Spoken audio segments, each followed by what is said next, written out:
Man liekas, tas kripto vispār ir kaut kādā stratosfērā. Nu, kad mūsēji uzņēmēji super laimīgi, ja viņi to miljonu nopelna. Tur viss ir 100 reizes vairāk. Ir runiet par simtiem miljonu. Jūs neesat pazīstami? Mēs neesam pazīstami. Mārtiņš taisa labākās ballītes Rīgā, Torņos. Un šim, ja tu neesi bijis, tad tu nezini. Man bija viens tāds draugs, kas teica, tas, ka tevi nekur neaicina, nenozīmē, ka nekas nenotiek. Labi, ballīte ir vērtība. Jā, es jau esmu gatavs. Jā, tas bija baigāti. Man arī es jau esmu gatavs. Mēs tad varam iet? Jā? Vai tad nebļaucīsimies, ja tur kaut kas rīkodos, uzvalkos kaut kā.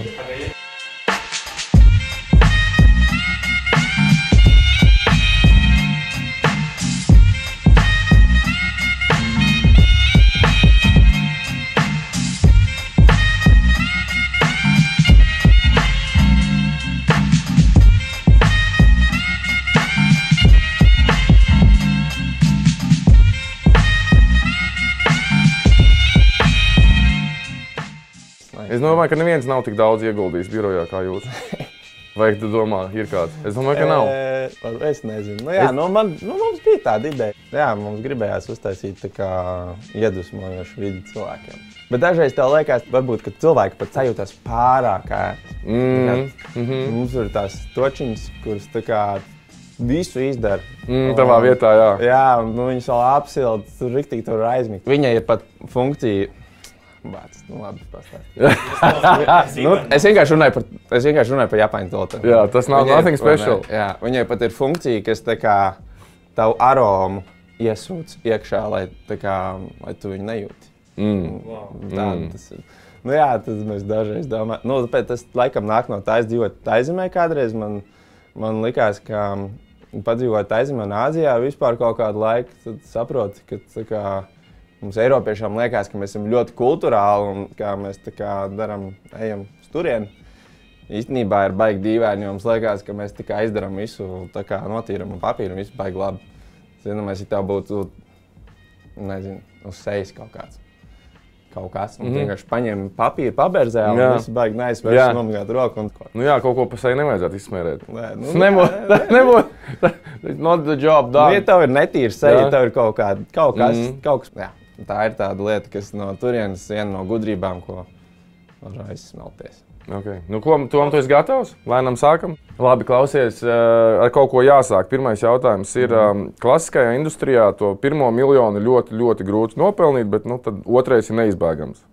Jautājums kripto pasaulē. Tad pirmie 100 ir ļoti, ļoti grūti, bet nākamie 200 ir neizbēgami? Jā, noteikti, ka pirmie 100 miljoni. Kripto industrijā arī pirmie miljoni bija visgrūtākie, un pēc tam lietas iet vieglāk, daudz vieglāk. No 0 to 1 visur ir daudz grūtāk, un kripto nav izņēmums. Mēs arī no sākuma ļoti straglojām, tur grauzām ledu, un mēs iekāpām pašā industrijā, tad, kad Bitcoin cena bija kaut kāda 14,000. Tas bija 2018. gada kaut kāds sākums. Un mēs salikām visu tur iekšā, kas mums tur bija, kaut kādu, ko mēs bijām sakasījuši pa dzīvi. Un mēs skatījāmies, kā tirgus noiet no 14 uz 3. Un mums bija laba ideja. Mēs zinājām, ka tas, ko mēs darām, kā strādā, bet mēs pat nemācējām tur basically nohedžot mūsu kripto exposure.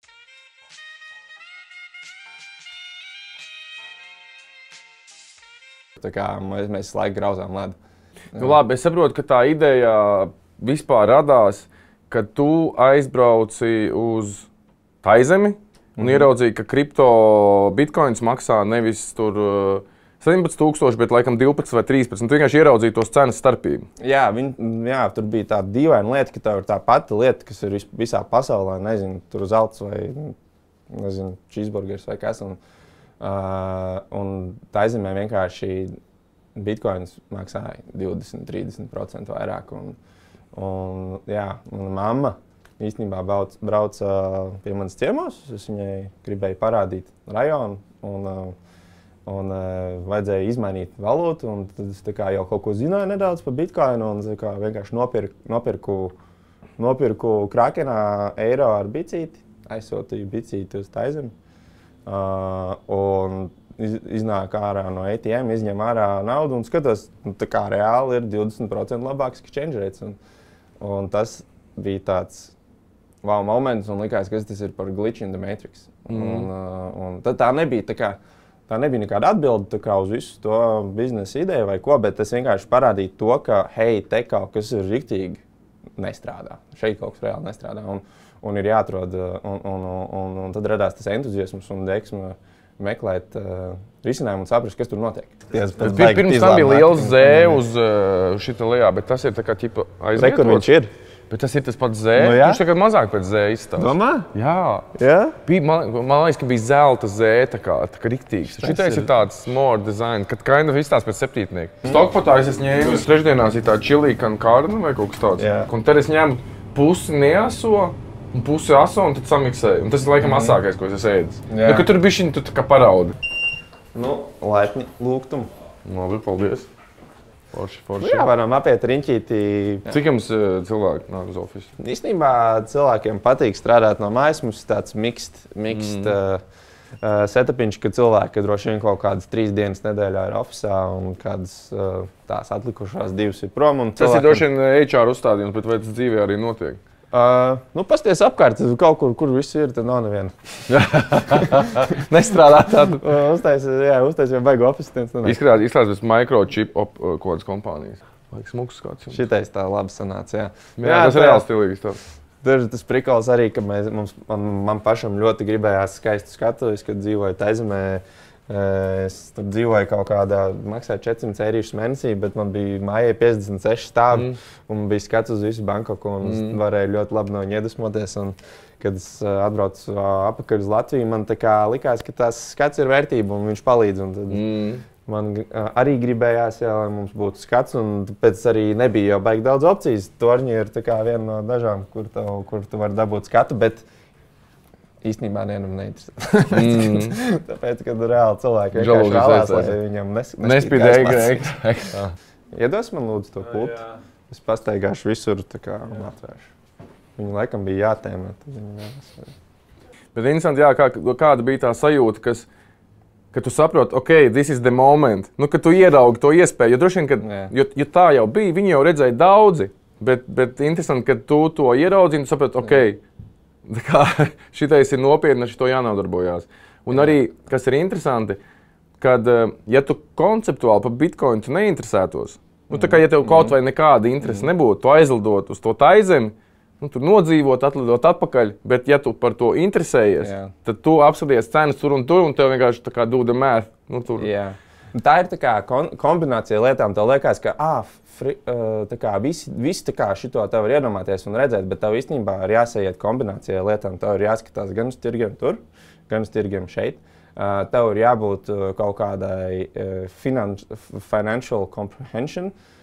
Tev ir jābūt arī gribošam kaut ko uzbūvēt, jo tas algoritms nebija tā kā vienkārši, hei, mēs tagad nopirksim šeit un pārdosim tur un tā kā atkārtosim to lietu, jo bija iemesls, kāpēc viss tajā valstī ir dārgāk un bija dārgāks. Un tas, ko mēs domājam, ir, ok, ja tev eksistē tāda problēma, ka tev viss tagad ir dārgāks, kā tu praiso aktīvus tik un tā.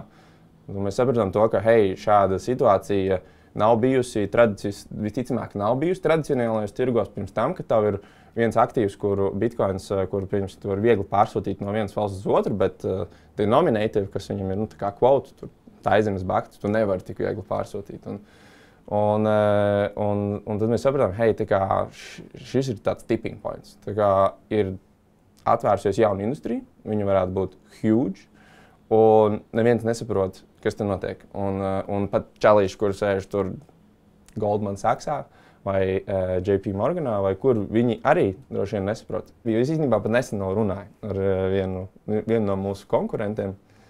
Un viņš arī par tiem tirgiem teica, viņš ir lielāks nekā mēs. Viņš arī tieši minēja, ka es arī no tradicionālā bankinga atnācu, un viņš arī tie tirgi es nevaru saprast. Tur ļoti sarežģīti tādi algo ir nepieciešami, kur mēs netaisām, un tur ļoti grūti un tā tālāk. Un viņi Dažreiz mēs varam būt pārsteigti, cik ļoti cilvēki, kas ir pieraduši iet vienā virzienā, beigās nepamanīt kaut ko, kas eksistē jauns apkārt.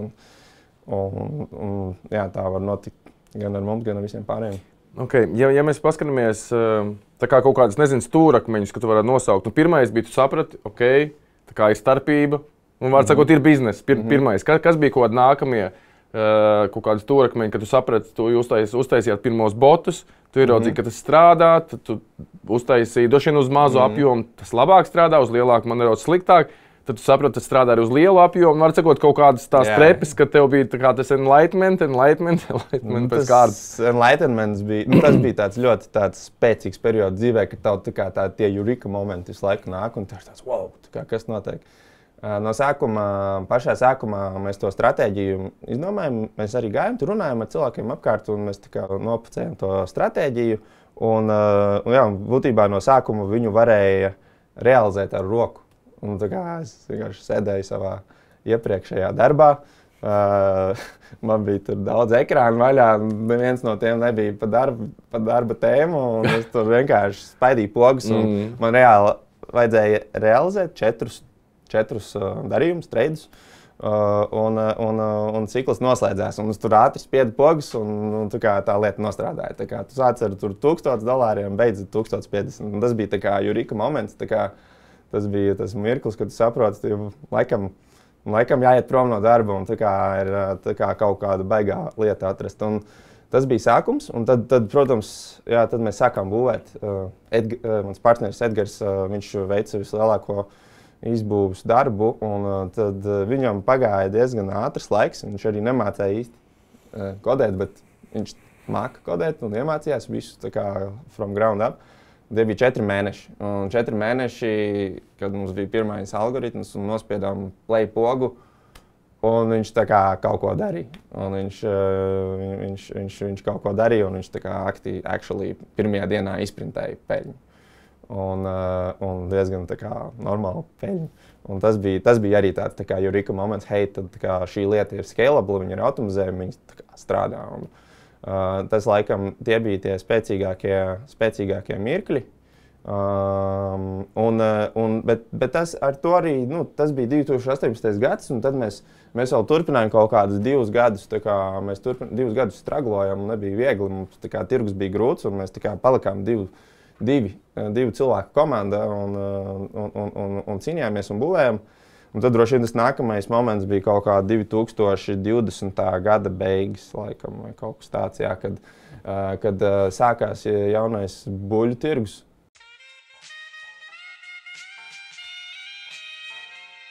Mēs bijām, asinājuši ieročus 2 gadus un cīnījušies un izbūvējuši infrastruktūru, kura bija gatava tam buļļu tirgum. Un tad, kad viņš gāzās, tad viņš gāzās viņš gāzās ar vēzienu, un tad viss aizgāja eksponenciāli. Bet tas bija pateicoties tā infrastruktūrai, kura bija sabūvēta 2-3 gadu laikā.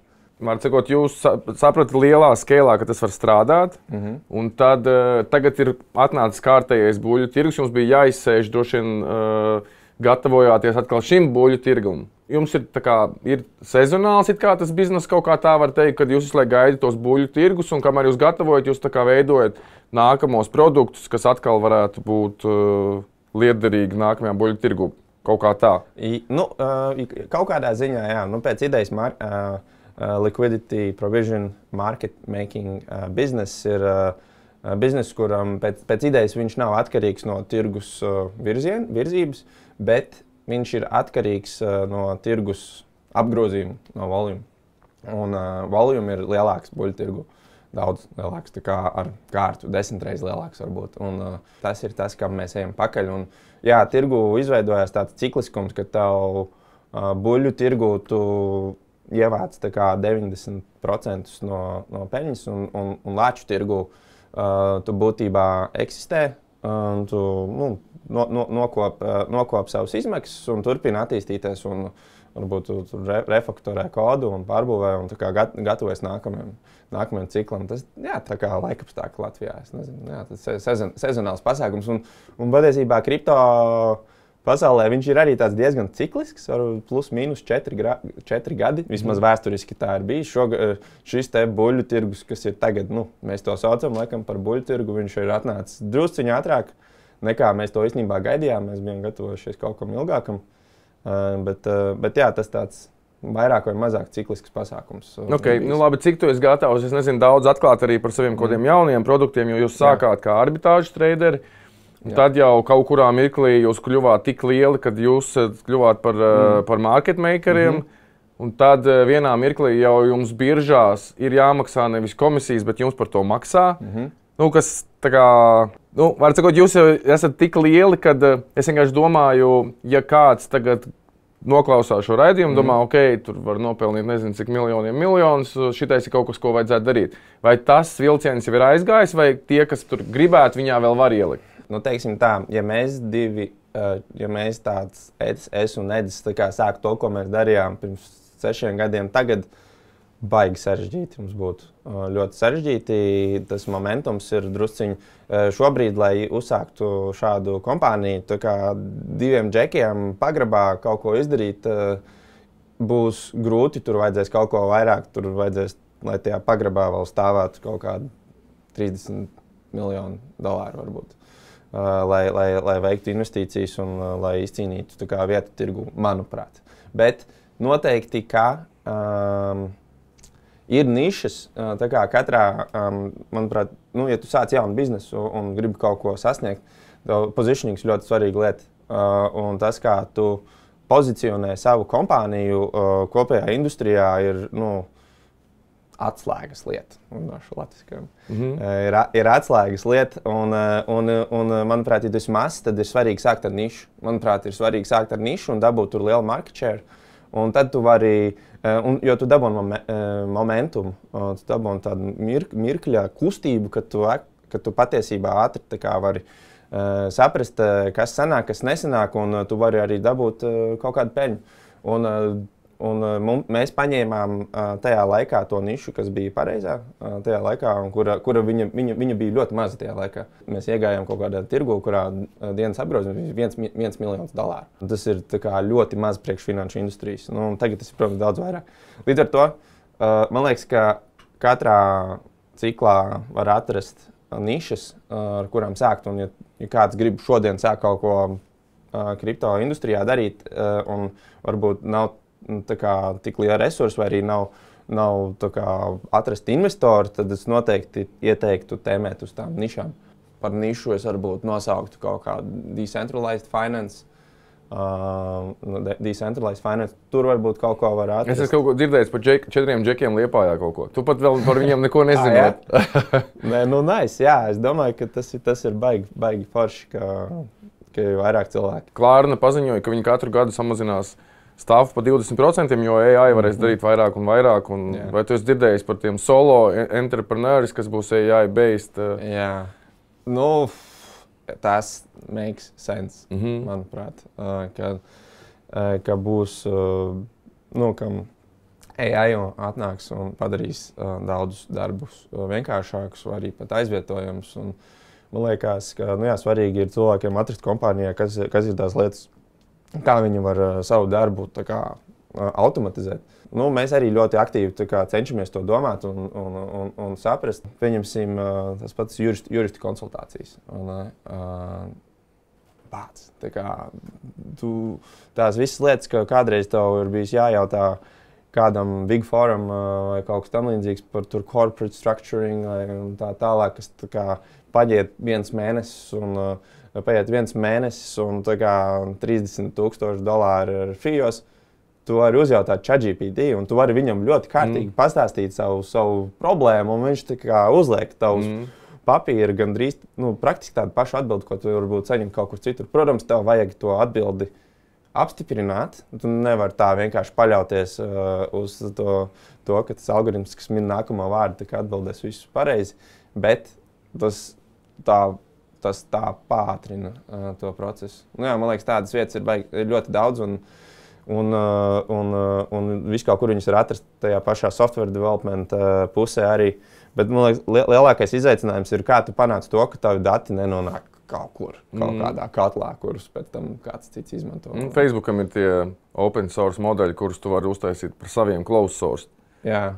Nu, OpenAI nav vienīgā kompānija, kas tagad tērē miljardus, lai piedalītos šī skrējienā.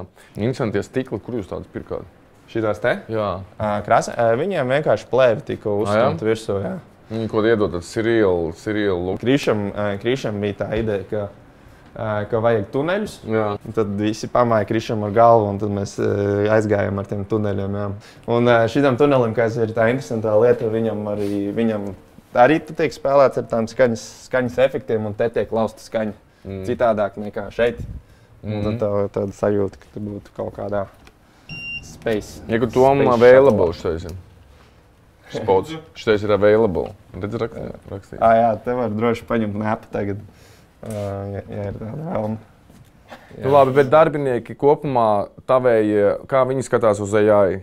Viņi ir pozitīvi noskaņot, jo bieži es, piemēram, kādos uzņēmumos vadītājiem saku, uzzīmējiet lūdzu visu darbu flow, ja mums nebūtu darbinieki, to visu darītu sistēma. Kā tas izstītos? Tad tur bieži cilvēki, pirmkārt, viņi apvainojas, ka es gribu visus atlaist, otrs, ka es sajūtu sprātā. Jā. Nē, nu, visādas ir reakcijas, bet, nu, manuprāt, lielākoties viņas ir pozitīvas, jo mums visi tāpatām saprot, visiem cilvēkiem Gravity tīmā nav tā, ka viņam trūktu darbu.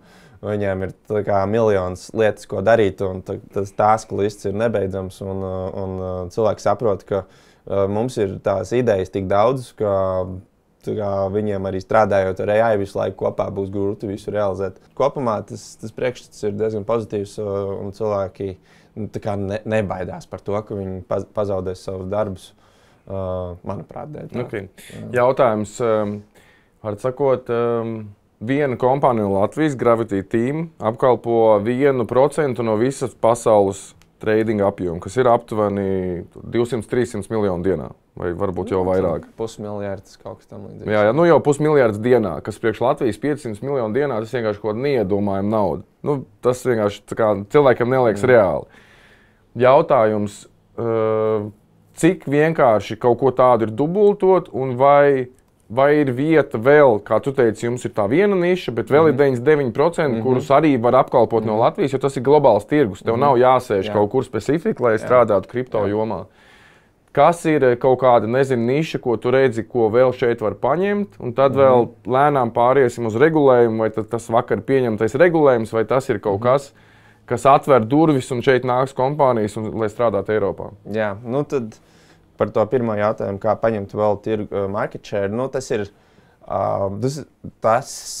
ir tāda cīņa īstenībā visu laiku. Nu, jāsaprot arī, ka pat tad, ja tu attīsties kaut kādā līmenī uz priekšu, kurš varbūt ir kaut cik ātrs, bet varbūt viņš ir zemāks nekā kopējais industrijas ātrums, tad tavs market share patiesībā krīt. Līdz ar to, lai palielinātu market share, tev ir būtībā jābūt ātrākam un labākam nekā citi. Un mums tādi beti ir. Viens no tiem, uz kuriem mēs liekam betus, ir options tirgi. Tie ir arī tādi interesanti tirgi, kuriem ir liels potenciāls, jo redzot arī, kā parasti finanšu tirgi izaug.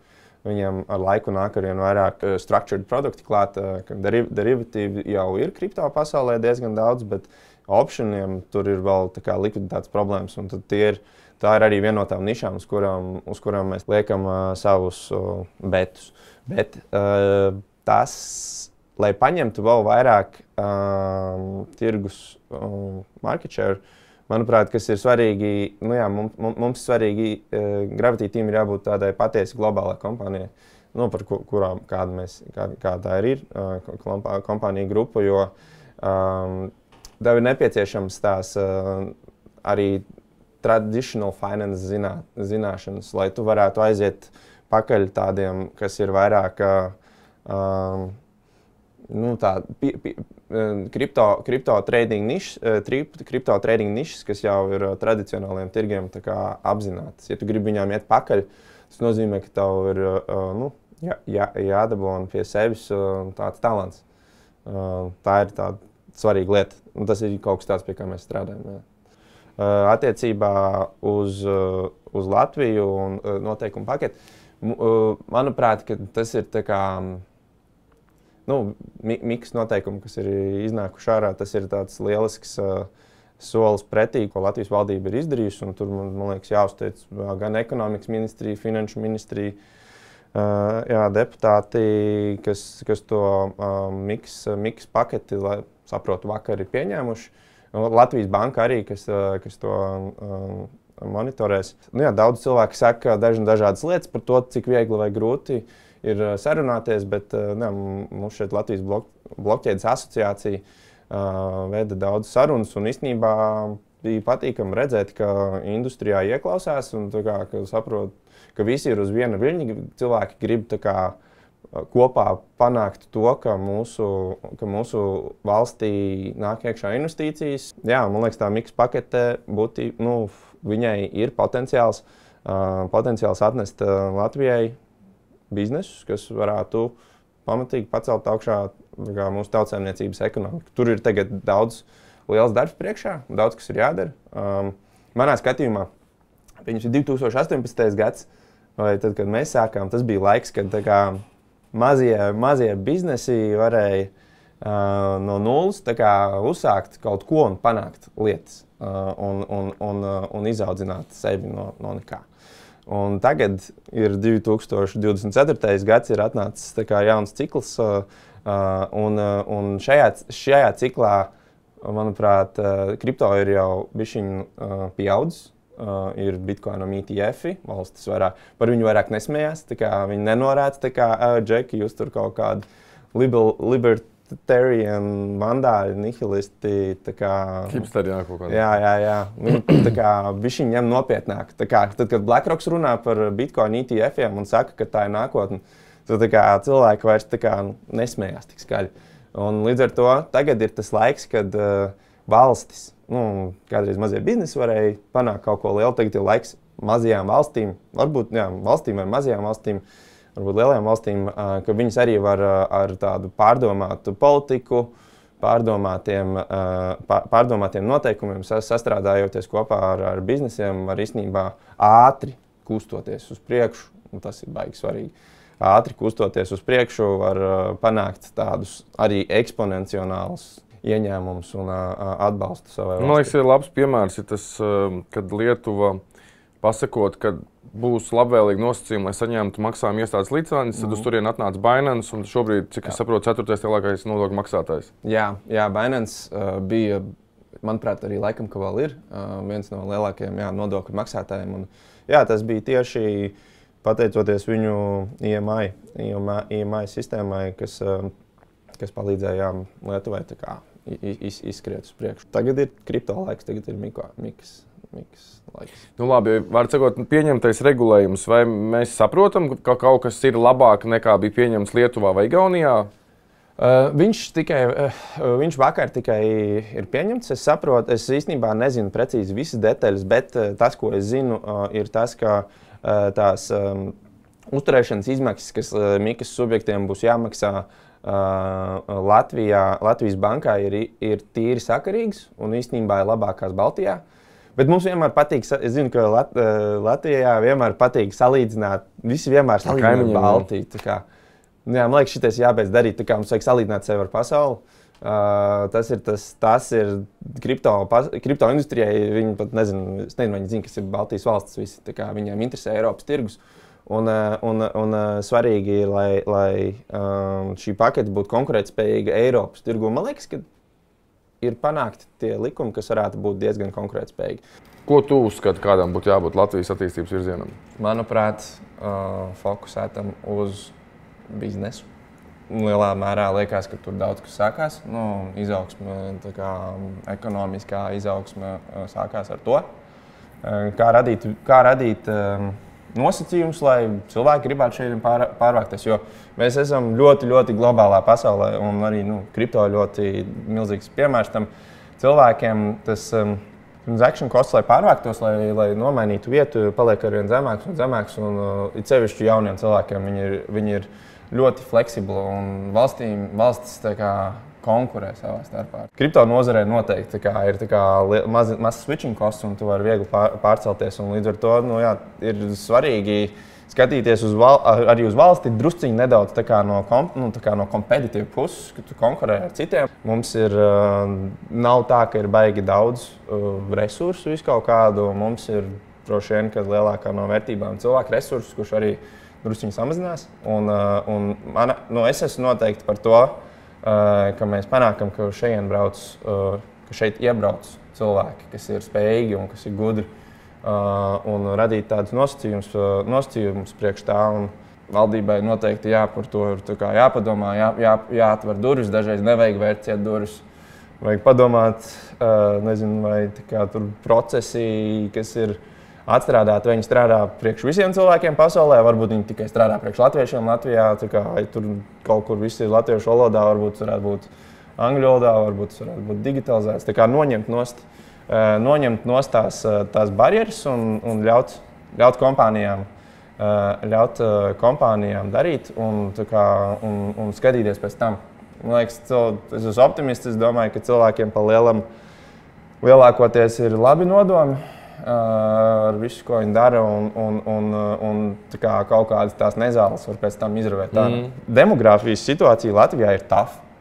Ļoti, ļoti tāfa. Tik tie cipari ir redzēti, viņi neizskatās baigi labi.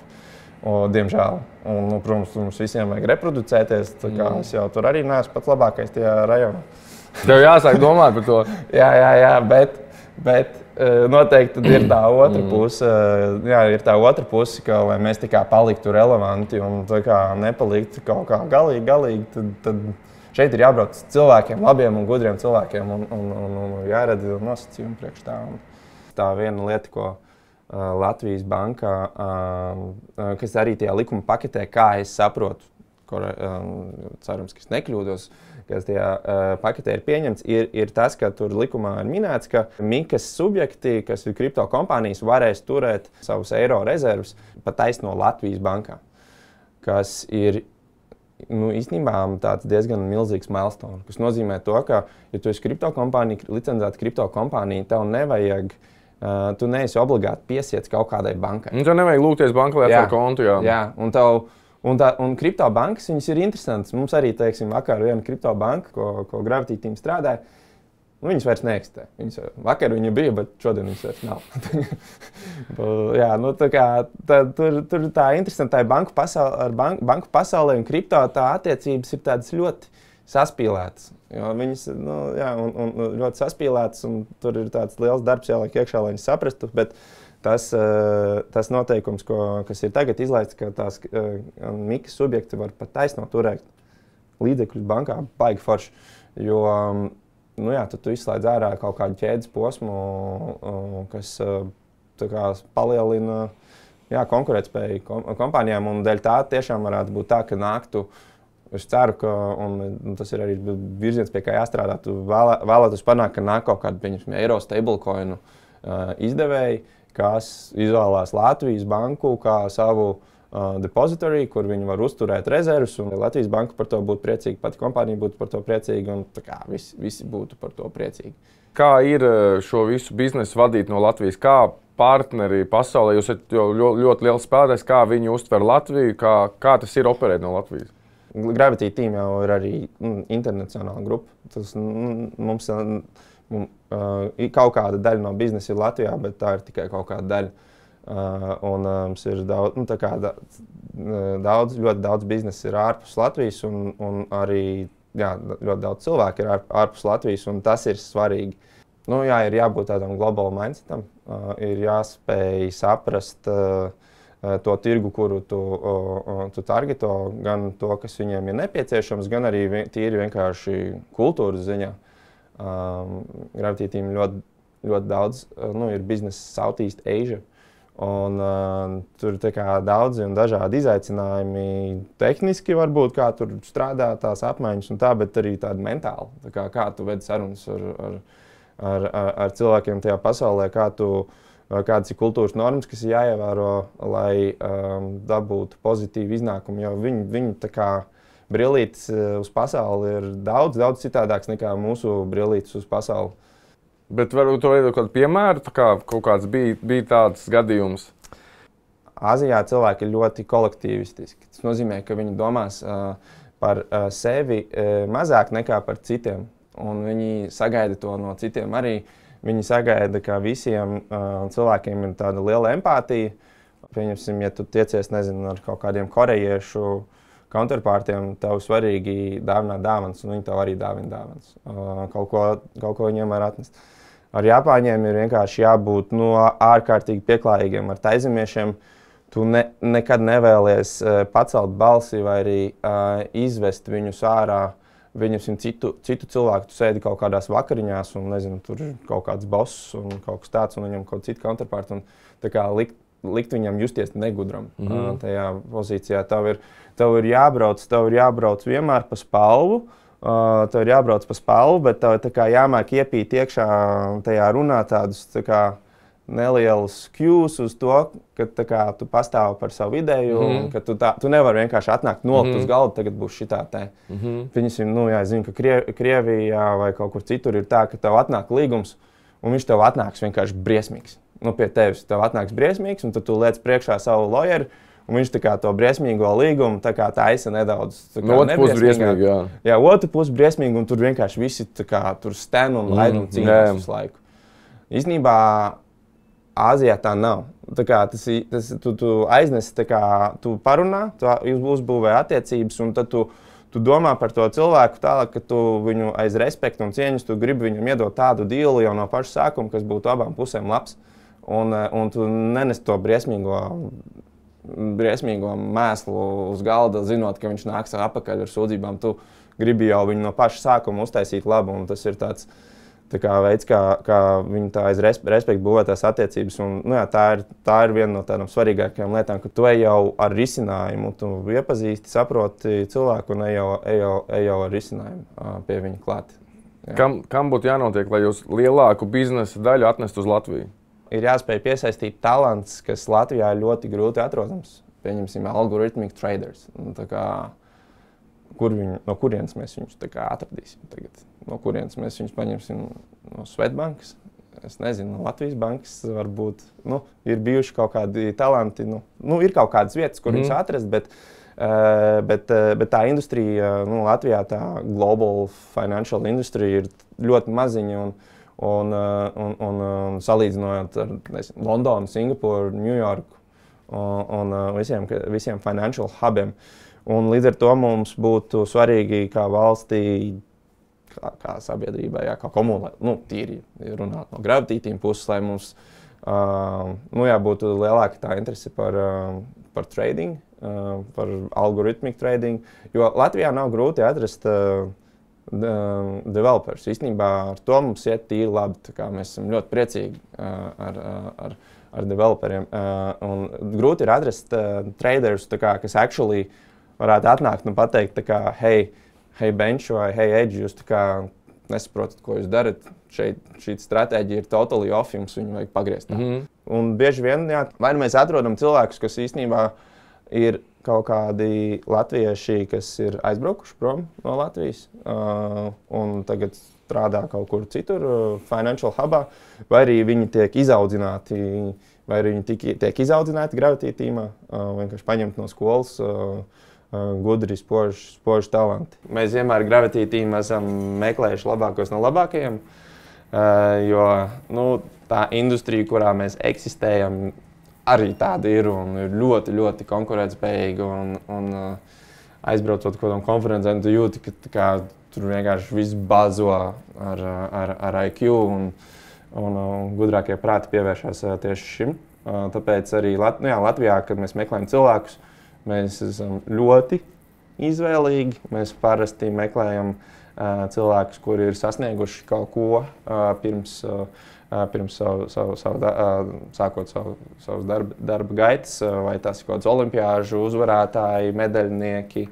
Tādi cilvēki, kur var parādīt kaut kādu, uzlikt kaut kādu super skill uz galda, kas varbūt nevienam no mums citiem nav. Un tad tā ideja ir izveidot tādu dream team ar vislabākajiem cilvēkiem, kādi vien ir atrodami, lai arī viņi jūt to sajūtu kompānijā, ka te ir salasīts dream teams kopā un visi viens otru var iedvesmot, realizēt savus dzīves labāko darbu. Mēs diezgan esam prasīgi pret to, bet arī tajā pašā laikā mēs novērtējam, ka cilvēki ieliek iekšā savu sirdi un veseli darbā. Tur ir visa veida incentīvus Gravity Team komandas biedriem dabūt upside. Bet ir arī stock option darbiniekiem?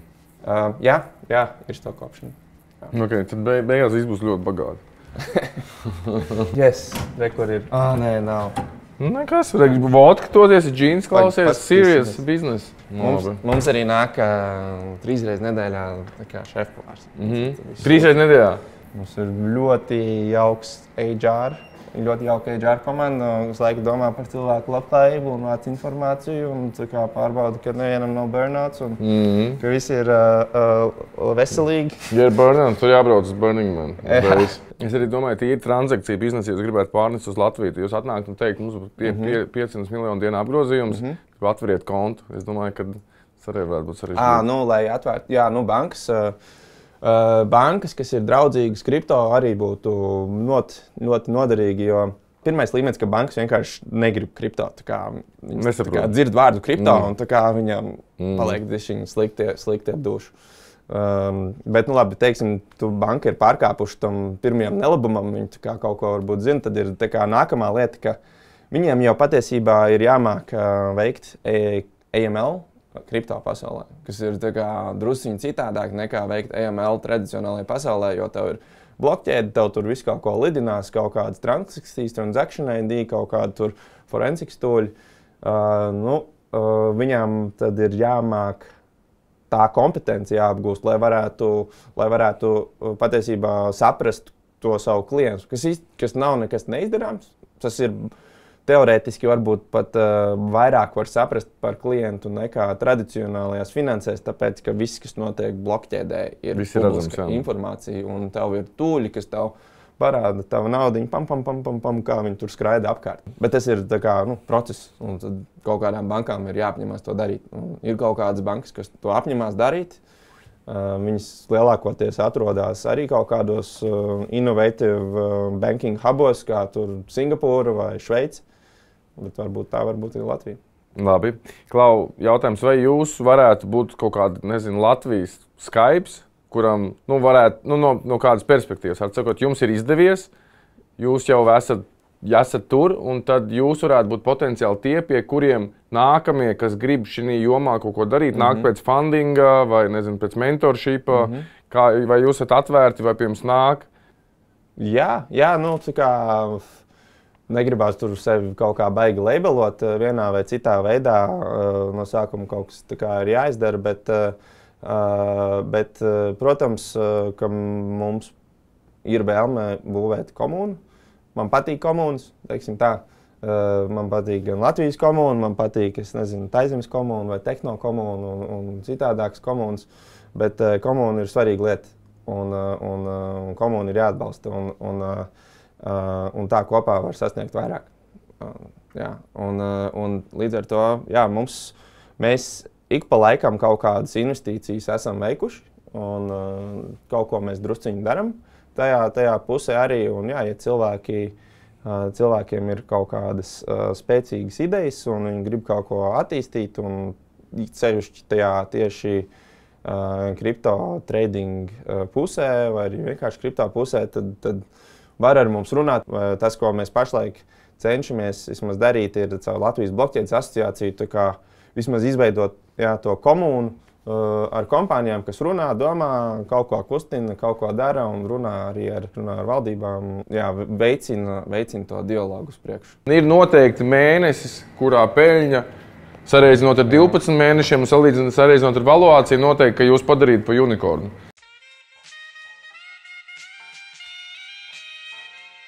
Un tas ir fakts, tas nav jautājums. Tā 1-0. Tas ir fakts, bet jautājums, jums tas nāktu par labi 1-1, ja tāds oficiāls status jums nāktu, vai jūs tieši gribat būt under the radar, par jums neviens nezina? Mēs pašlaik nereizojam naudu. Jā. Parasti tās valuācijas ir svarīgi.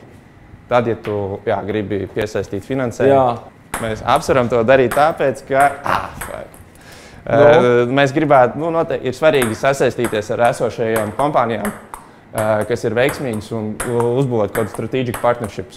Tad viņiem tas būtu varētu forši pateikt, ka jūs esat tur baigie šitie un tad kaut kādiem partneršībiem jums tas īstenībā noderētu. Jā, tas noderētu tīri. Mums ir jau esošie partnershipi tur ar diezgan lielām kompānijām. Tur pieņemsim Ripple, kas ir viena no lielākajām kompānijām. Un viņiem arī, viņi investēja citos marketmakeros un tas saslēdz kopā incentīvus. Tajā industrijā jau arī noteikti notiks tālāka konsolidācija. Un ir labi, ja tu esi sakonektēts ar visiem, ne tikai vienkārši sakonektēts, bet arī ar equity sakonektēts. Manuprāt, tā vērtība jau nāk kopā ar visiem cilvēkiem. Tu nevari tās lietas tik vienkārši atdalīt, lai investoriem būtu interesanti. Labi. Ja mēs pieskaramies nedaudz tehnoloģijām, tad tu esi vairāk ētera cilvēks vai bitcoin cilvēks? Kam tu liedz lielāku nākotni? Man patīk gan bicīts, gan ēters. Mums Gravity Team patīk gan viens, gan otrs. Un, viņi noteikti var eksistēt kopā diezgan veselīgi. Bitcoina tēze ir pašlaik, manuprāt, tas ir tāds digitālais zelts. Un viņš arī iet uz to pusi un strādā. Un viņam ar Bitcoinu vienmēr būs grūtāk. Viņš ir tāda drusciņa lēnāka vērtība, viņš ir milzīgs un pamatīgs. Un Bitcoins nemainīsies daudz, tas main layers no viņa nemainīsies. Viņš paliks tāds, kāds viņš ir. Viņš tiks mainots ar elektrību, ar enerģiju, un tāds viņš visticamāk būs vēl, miljoniem gadu uz priekšu. Man tā liekas. Labi, tad pieskaramies kripto lomai vispār pasaulē. Kādu tu redzi, kāda viņa šodien un kā tas tur mainīsies tuvākajos 5, 10, 50 gados? Jā. Manuprāt, tā industrija joprojām ir tādā baigi agrīnā stadijā. Viņa bišķiņa ir pieaugusi, teiksim tā, ka kaut pusauģi gados varētu būt 13, 14 vai kaut kas tāds. Ir pieņemts Bitcoin ETFs. Ir pieņemts Ether ETFs. Tas nozīmē, ka šobrīd jau pat kaut kādi banķieri un investment advisori visur pasaulē grib iet un pārdod, sludina, evanģelizē Bitcoinu saviem klientiem, kas ir labs solis, kur mēs esam nonākuši. Bet, runājot par Bitcoinu un kripto in general, tā pāris lietas. Bitcoins ir joprojām tāds investment vehicle. Viņš iet uz to, lai būtu kā digitāls zelts. Tātad aktīvs, kurā tu vari uzglabāt savas rezerves, un viņš ir vairāk vai mazāk stabils nākotnē. Un, manuprāt, ar laiku viņš vienkārši to ceļu iet. Bet, skatoties šodien, skatoties cipariem, Bitcoina market kapitalizācija ir kaut kāda 1,3 miljardi. 1,3, jā. Un zelta market caps ir 1,3 triljoni Bitcoinam, un zelta market caps ir 15 triljoni. Bet pēc visām savām kvalitātēm Bitcoins ir, manuprāt, labāks digitāls zelts, tāpēc, ka viņu var vienkārši pārsūtīt, viņu ir viegli uzglabāt, viņš ir sadalāms, fungible, viņam izpildās tās vajadzīgās prasības, kas ir nepieciešamas pret digitālā zelta. Vienīgā viņa problēma ir tā, ka viņa volatilitāte pašlaik joprojām ir diezgan liela, dēļ tā, ka viņš ir joprojām tāds risk-on assets. Aktīvs, un nākotnē tā volatilitāte samazināsies, un es domāju, ka viņa nonāks tuvāk zelta volatilitātei, bet zelts kā aktīvs arī ir diezgan volatils, un cilvēki neizmanto, pieņemsim, zeltu, lai norēķinātos viens ar otru. Bet, jā, manuprāt, tas viens no tiem virzieniem, uz kuriem kripto iet, es domāju, kaut kādos 5, 10 gados viņš varētu būt, ka nonāks līdz tā, ka Bitcoins aizstās digitālo zeltu, un tad arī tas market caps, kas ir zeltam, manuprāt, samazināsies un pāries uz Bitcoinu. Tas tāds mana ideja, not financial advice, teiksim tā. Un kas ir tā kā bez mazai gala pietura, ir uzbūvēt labāku naudu. Un uzbūvēt labāku globālo naudu, global reserve currency. Šobrīd tās tajā tronī un tajā sistēmā sēž dolārs. Ja cilvēki būtu pietiekami izglītoti par kriptovalūtām, un ja nebūtu tik lielas tās cenas svārstības, tad man liekas, ka cilvēki arvien vairāk pārietu tieši uz kriptovalūtām. Jā. Un man liekas, te ir tā kā divas lietas. Manuprāt, ka, lai cilvēki pārietu uz cilvēki dažreiz ir gatavi samierināties ar kaut ko, kas, tas jau ir redzams, cilvēki ir gatavi samierināties ar kaut ko, kas tā kā forever pazaudē savu vērtību, kā pieņemsim fiat naudu, eiro vai dolārs. Tas ir pēc definīcijas iekodēts iekšā, ka viņš tā kā pazaudēs savu vērtību vienmēr, jo ir inflācija un katru gadu pazaudēs kaut ko. Tas nevar būt citādāk, bet viņi ir gatavi samierināties ar to, zinot, ka viņi var prognozēt to zudumu. Jā, cilvēkiem ļoti svarīgi ir spēt pareģot, spēt kaut ko rēķināties. Zināt, cik liels būs damage. Tas ir tāds survival instinkts un risk avoidance un tādas lietas. Un līdz ar to Bitcoinam, manā skatījumā, un šeit ir daudz dažādi campi kripto pasaulē arī, manuprāt, Bitcoinam ir grūti kļūt par sound money, tāpēc, ka viņš vienmēr būs drusciņi volatils. Tāpēc, ka viņam ir limitēts supply. Halvening, katrs tur 20 miljonu Bitcoin ir, vai ne? 21, jā, tieši tā. Un ir kaut kāds daudzums, cik viņš tiek izprintēts katru dienu, un notiek halvenings reizi 4 gados, kad tas samazinās uz pusi. Es esmu dzirdējis, ka tajā mirklī pieaug cena. Jā, halvenings ir vēsturiski inducējis kaut kādu bullrunu. Tagad viņš arī kaut ko izstāsta, kad palīdzēja, bet tur arī bija tie ETF, kas to visu pastumā vēl ātrāk. Bet Bitcoinam ir tā lieta, ka viņam ir šis ir mans viedoklis, viņam ir limitēts supplies, tātad viņš ir ierobežotā daudzumā. Ekonomika vienmēr attīstīsies, kādreiz būs kopējais ekonomikas outputs lielāks, kādreiz būs mazāks. Un tas, ko pieņemsim dara Fedi un visi citi valdība centrālās bankas, viņi kontrolē to naudas printēšanas daudzumu, ātrumu, ar interest reitiem viņi kontrolē, lai pielāgotu to ekonomikas outputu, un vēl daudz citas lietas, lai pielāgotu ekonomikas outputu naudas cirkulācijai sistēmā, lielos vilcienos, lai stabilizētu ekonomiku. Ar Bitcoinu to nevar izdarīt. Līdz ar to tev ir, un līdz ar manā skatījumā tā valūta vienmēr viņai būs grūti nebūt tik volatīlai, kā pieņemsim dolāram. Un cilvēki vienmēr kaut ko tādu gribēs.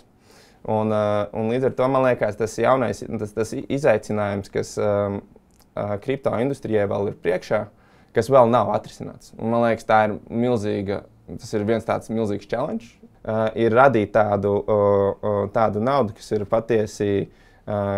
patiesi decentralizēta, kurai eksistē kaut kāds printēšanas mehānisms, kas viņu pielāgo pie ekonomikas, bet tas, kā viņa tiek izdalīta visiem cilvēkiem apkārt pa pasauli, un kas tiek pie printera, kuram ir pirmā roka vai kuram nav pirmā roka, tas ir respektējot visus pasaules cilvēku ieskatus, nevis tikai 1 miljardu cilvēku ieskatus, kur būtībā nodrošina šo te pasaules finanšu sistēmas servisu. Un, man liekas, tā ir tā lieta, uz ko kripto būvē. Tā nauda visu laiku attīstās. Tā kā mēs esam redzējuši, cilvēki, kādreiz mainījās ar sāli, viņi kādreiz mainījās ar zeltu, kādreiz bija gold standards, un tagad mēs esam fiat money standartā, un ir bijušas dažādas valstis, kuras kontrolē valūtu. Ir bijusi Amerika, ir bijusi Lielbritānija, ir bijusi, man liekas, ka Nīderlandieši arī kādreiz kontrolē pasaules tradingu, vai ne?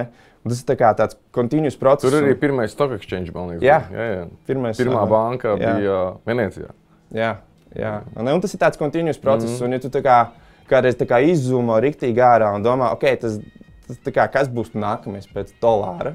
Izklausās, tu esi Ray Dalio lasījis. Klausies, tu pie tā dolāra baigi pieķēries. Jā, man tas liekas svarīgi. Man liekas, ka tā ir droši vien kripto tā galvenā lieta. mums ir jāatrod kaut kāds edge. Mums ir jāatrod kaut kāds competitive edge. Mēs tiešām domājam, ka tas varētu reāli būt kripto.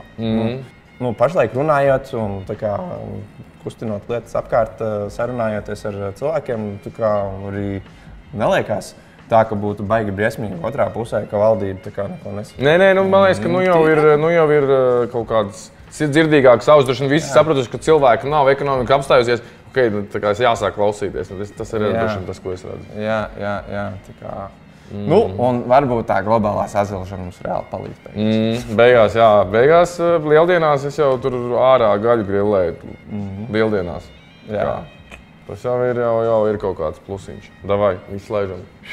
Ļausim tev pastrādāt. Okay. Nākamos 500. Nākamreiz, kad tiksimies, vismaz miljardu dienā.